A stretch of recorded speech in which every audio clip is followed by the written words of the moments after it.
Okey geng, Alhamdulillah kita dapat siapkan rangkau sikit untuk hari ni. Alhamdulillah, nampak tak?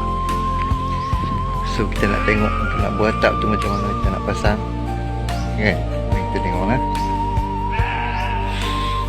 Okay, ni telaga. Telaga ni kita belum ikat batu sungai lagi, so kita tutup dulu sekejap sebab takut ayam ke apa ke kan, habuk-habuk kita buat kerja tak settle lagi.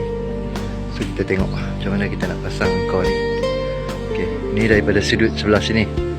So kalau pada sudut sebelah sini kemai lah, InsyaAllah.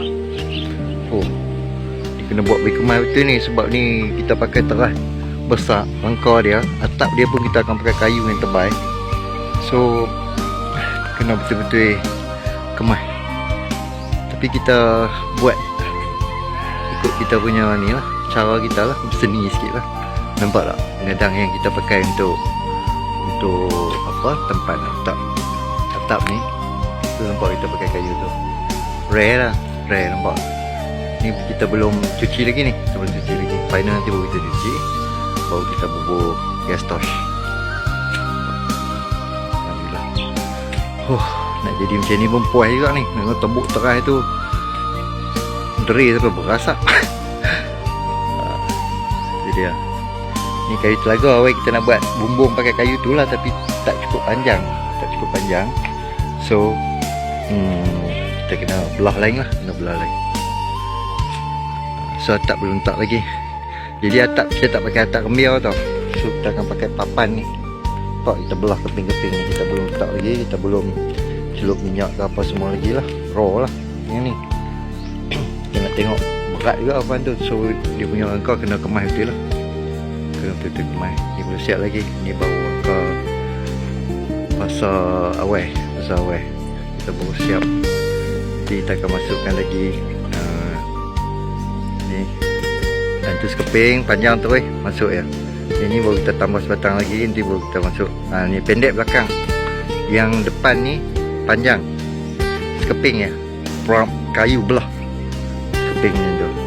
And then baru kita akan masukkan takal. Kita tengok ni takal yang arwah yang tok nek moyang kita ni lebih 100 tahun lebih ni, nampak.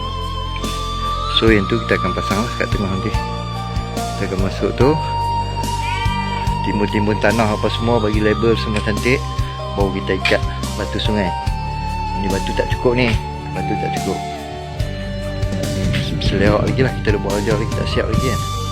Ni batu saiz-saiz ni lah, saiz ni kita akan ikat kat sini, nampak. Kita tutup, kambui habis semua ni, baru mula kemas lah, So takal ni kita letak sini sat. Tu dia, nampak. Gila, lebih 100 tahun besi. Kita nak dapat macam ni boleh dapat, tapi nak dapat besi macam ni, material macam ni memang takkan lah, susah dapat. Kita ingat nak kekalkan macam ni kot, pasal bau minyak kat dalam ni. So dia nampak asai dia kan, nampak asai dia, celup minyak boleh lah.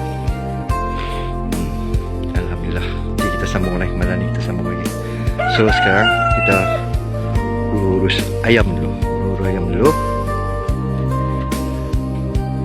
Terkejut tengok pokok ni, baru 3 tahun dah berbuah lah. Alhamdulillah. Tu dia, 12 sana dah mula keluar. Ni baru nak keluar lagi ni lah, pokok kecil ni. Okay.